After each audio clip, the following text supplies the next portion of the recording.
हैं। अस्सलाम वालेकुम दोस्तों, उम्मीद करता हूँ कि आप लोग बिल्कुल खैरियत से होगे। आज मैं सबसे ज़्यादा पूछे जाने वाला सवाल कि विज़िटर वीज़ा जो है कनाडा में, क्या वो वर्क वीज़ा में कन्वर्ट हो सकता है, और अगर वो हो सकता है तो कैसे हो सकता है। इस पे जो है मैंने समझा कि मैं अपनी वीडियो जो है वो शेयर करता हूँ और आपके साथ कुछ अपने दोस्तों की एग्जाम्पल्स शेयर करता हूँ, अपनी एग्जाम्पल शेयर करता हूँ, ताकि आपको ये समझ में आए कि क्या आप अपना विजिट वीज़ा वर्क वीज़ा में चेंज करवा सकते हैं, और अगर करवा सकते हैं तो कितना आसान है और क्या कितना मुश्किल है। ये कुछ बेसिक चीज़ें आपकी समझ में आ जाए। सबसे पहला आंसर है कि क्या आप अपने विजिट वीज़ा को वर्क वीज़ा में कन्वर्ट कर सकते हैं। जी बिल्कुल कर सकते हैं। आप अपने विजिट वीज़ा को वर्क वीज़ा में चेंज कर सकते हैं। उसके लिए कुछ बेसिक रिक्वायरमेंट्स हैं, जैसे कि अगर हम बात करते हैं कि अगर आपको job offer LMIA based work visa चाहिए, तो उसका सिंपल सा तरीका है कि कोई कंपनी आपको जॉब दे रही हो और उनके पास पॉजिटिव LMIA मौजूद हो, जो कि आपकी फाइल के साथ लगेगा और आपका वर्क वीज़ा अप्लाई होगा। तो ये सिंपल सा प्रोसीजर है, बट यस पॉसिबल है कि आप अपने विजिट वीज़ा को वर्क वीज़ा में चेंज करवा सकते हैं। मेरे पास ऐसी काफ़ी एग्जांपल्स हैं कि मेरे दोस्त जो है वो यहाँ पे आए कनाडा के अंदर। पहले सबसे पहले तो मेरी अपनी एग्जांपल है कि मैं विजिट वीज़ा पे आया और विजिट वीज़ा को मैंने कन्वर्ट करवाया वर्क वीज़ा के अंदर। उसके बाद मेरे दोस्त जो है वो आए, उनका जो था वो डिलीवरी ड्राइवर का जो है वीज़ा था, और जब यहाँ पे वो आए, आने के बाद उन्होंने सबसे ज़्यादा ट्रकिंग का लाइसेंस लिया, जो कि ज़्यादातर यहाँ पे बहुत ज़्यादा डिमांड रहती है ट्रक ड्राइवर्स की ऑलवेज। और उन्होंने जो है वो ट्रक ड्राइविंग का लाइसेंस लिया, और लाइसेंस लेने के बाद उन्होंने सिंपली वीज़ा अप्लाई किया। उनको किसी कंपनी ने जॉब ऑफर दिया, LMIA दिया, उन दोनों को बेस बना के उन्होंने वर्क वीज़ा अप्लाई किया, और आज वो कनाडा में वर्क वीज़ा पे हैं, और मोस्टली 1 से 2 साल के बाद वो PR के लिए एलिजिबल हो जाएंगे, क्योंकि जो ट्रक ड्राइवर की डिमांड है वो इन डिमांड आता रहता है ऑक्यूपेशन। तो इस तरीके से अब सवाल यही है कि अगर हम बात करें कि आपने वर्क वीज़ा अप्लाई करना है, तो उसका सिंपल सा तरीका है कि कोई कंपनी आपको जॉब ऑफर दे रही हो, कोई कंपनी आप जो जॉब ऑफर है वो सपोर्टेड बाय LMIA हो, तो आप वर्क वीज़ा अप्लाई कर सकते हैं। अब सवाल ये पैदा होता है कि क्या आपको यहाँ आके अप्लाई करना चाहिए या होम कंट्री से। अगर आप की प्रोफाइल अच्छी है, मतलब ये कि आपके पास कोई स्किल्ड एक्सपीरियंस है, जैसे हम बात करें प्लम्बर की, कुक की, शेफ की, मैसन की, इस तरह का एक्सपीरियंस है, तो बहुत चांसेस हैं कि आपको बाहर बैठे हुए जॉब ऑफर मिल जाएगा। समटाइम्स उन चीज़ों में टाइम ज़्यादा लगता है। मिसाल के तौर पे भी मेरे पास कुछ एम्प्लॉयर्स हैं जो कि इंटरेस्टेड हैं फॉरेन वर्कर्स को हायर करने में, बट वो कम से कम भी 1 से 1.5 साल ले लेते हैं। बट बात ये है कि अगर आप इतना वेट कर सकते हैं, तो बेटर यही है कि आप अपने होम कंट्री से डायरेक्टली वर्क वीज़ा लेकर आएँ, ताकि आप जब यहाँ पे आएंगे आपको पीस ऑफ माइंड होगा। आपको जो है वो सिंपली आते साथ ही आप काम करना स्टार्ट कर देंगे। और समटाइम्स आपको ऐसे प्रोविंसेस में जॉब ऑफर मिल जाता है जहां पे आप 1 साल या 2 साल गुजारने के बाद PR के लिए एलिजिबल हो जाते हैं।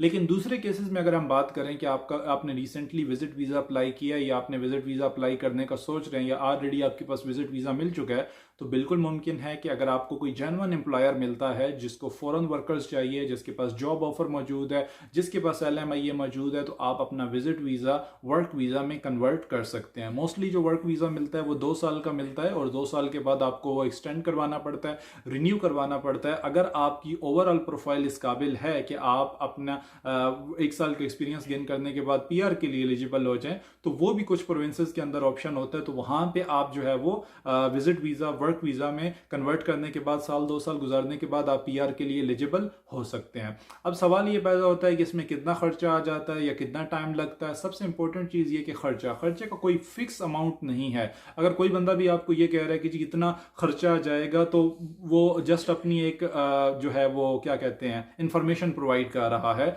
क्योंकि हर लॉयर की फीस डिफरेंट है। मैं ऐसे लॉयर को भी जानता हूं मार्केट में जो $3,000 $4,000 $5,000 ले रहे हैं। मैं ऐसे लॉयर्स को भी जानता हूं जो $10,000 ले रहे हैं वर्क वीज़ा एप्लीकेशन का। ठीक है, जो एम्प्लॉयर्स हैं वो आपको फ्री ऑफ कॉस्ट जॉब देते हैं। एम्प्लॉयर लीगली आपसे 1 रुपया भी चार्ज नहीं कर सकता, बिकॉज लाजमी बात है ये अगेंस्ट है। अगर उसको कोई भी एम्प्लॉय चाहिए तो वो एडवर्टाइजमेंट करता है, 1 से 2 महीने एडवर्टाइजमेंट, और उसके बाद वो LMIA अप्लाई करता है। अब जहां तक टाइमिंग का सवाल रहा, टाइमिंग ऊपर नीचे हो सकती है। उसकी वजह ये है कि समटाइम्स एम्प्लॉयर्स जो है वो इस मूड में होते हैं कि हमें कोई पर्सन मिलेगा तो उसके बिहाफ पे हम लोग जो है वो एडवर्टाइजमेंट डालेंगे। एडवर्टाइजमेंट तो वो पहले से कर रहे होते हैं, बट उनकी ये होती है कि जब हमें कोई राइट पर्सन मिल जाएगा तो हम उसके लिए LMIA अप्लाई करेंगे। कुछ एम्प्लॉयर्स ऐसे होते हैं जिन्होंने ऑलरेडी LMIAs अप्लाई किए होते हैं। आपको पता है अननेम्ड LMIA भी आप अप्लाई कर सकते हैं, यानी कि अगर आपको लगता है कि आपको फॉरेन वर्कर चाहिए, आपको यहाँ पे लोकल पर्सन नहीं मिल रहा, तो आप अननेम्ड LMIA अप्लाई करते हैं और अगर आपको वो अप्रूव हो जाता है तो उसके बाद अगर आपको कोई भी पर्सन मिलता है तो वो उसके नाम पे ट्रांसफर हो जाता है। तो कुछ कंडीशंस में ये होता है कि एम्प्लॉयर्स के पास प्री अप्रूव्ड LMIAs होते हैं, तो उस सूरत हाल में आपका प्रोसेसिंग टाइम बहुत फास्ट हो जाता है। इसी तरह कुछ एम्प्लॉयर्स जो है वो ऑलरेडी LMIA के प्रोसेस में होते हैं, तो ऑफकोर्स उनका टाइम डिफरेंस होता है। इसी तरीके से अगर हम बात करें कि कुछ एम्प्लॉयर्स हैं, उन्होंने अगर मान लें कि सिर्फ एडवर्टाइजमेंट कर रहे हैं, तो ऑफकोर्स उनका टाइम जो है वो ज्यादा लग जाएगा। उसके बाद प्रोविंस टू प्रोविंस वेरी करता है। अगर हम बात करें ओंटारियो की, हम बात करें BC की, हम बात करें अल्बर्टा की, हम बात करें छोटे प्रोविंसेस में काम फास्ट और होता है क्योंकि कम एप्लीकेशंस होती हैं। लेकिन अगर हम बड़े प्रोविंसेस की बात करें जैसे ओंटारियो है, ऑफ कोर्स यहाँ पे thousands of LMIAs under process हैं, जिसकी वजह से टाइम ज्यादा लग सकता है। और नॉर्मली आप ये कह सकते हैं कि जब आप विजिट वीजा पे आप यहाँ आते हैं तो आपके पास 6 मंथ्स का टाइम होता है। जब आप एंट्री करते हैं, अगर आपको बॉर्डर पे आपकी कोई ऊपर डेट स्पेसिफिक नहीं डाली गई, जस्ट आपकी एंट्री की स्टैंप है, तो इसका मतलब है आप 180 डेज यहाँ पे रुक सकते हैं। अब 180 डेज में फिर वही डिपेंड करता है कि क्या किसी कंपनी के पास जॉब ऑफर LMIA मौजूद है, तो ऑफकोर्स आपका प्रोसेसिंग टाइम कम होगा, वरना आप अपनी एक्सटेंशन अप्लाई कर सकते हैं विजिट वीजा की, जो कि आपको अनदर 6 मंथ्स यहाँ पे रुकने का टाइम दे देता है। तो मेरे ख्याल में अगर आप 1 ईयर का आपके पास टाइम होता है तो इट्स मोर देन इनफ, ठीक है, कि आपका ये सारे के सारे प्रोसेसेस हो जाते हैं। और आई होप कि ये मेरी वीडियो आपको यूजफुल लगी होगी। बट सबसे जो बेहतरीन तरीका है वो अपने होम कंट्री से अप्लाई करना जॉब्स के लिए, सिंपल है। दूसरा तरीका, आप यहाँ पे आते हैं, अगर आपको कोई जेन्युइन एम्प्लॉयर मिलता है, जॉब ऑफर लें, वापस चले जाएं अपने होम कंट्री से या कंट्री ऑफ रेजिडेंस से वर्क वीजा अप्लाई करके आएं, ये सबसे बेस्ट सोल्यूशंस हैं। But in the last option of course आप अपना विजिट वीजा कन्वर्ट करवा सकते हैं वर्क वीजा में, अगर आपके पास वैलिड डॉक्यूमेंट्स मौजूद हैं। तो बाकी जो ऑफिशियल वेबसाइट है कनाडा की, उस पर आप मजीद इंफॉर्मेशन फाइंड आउट कर सकते हैं, आपको जो है मजीद इंफॉर्मेशन मिल जाएगी। आई होप कि मेरी ये छोटी सी वीडियो आपके लिए यूजफुल होगी, आप दोस्तों के साथ जरूर शेयर करेंगे। Thank you so much for watching my video.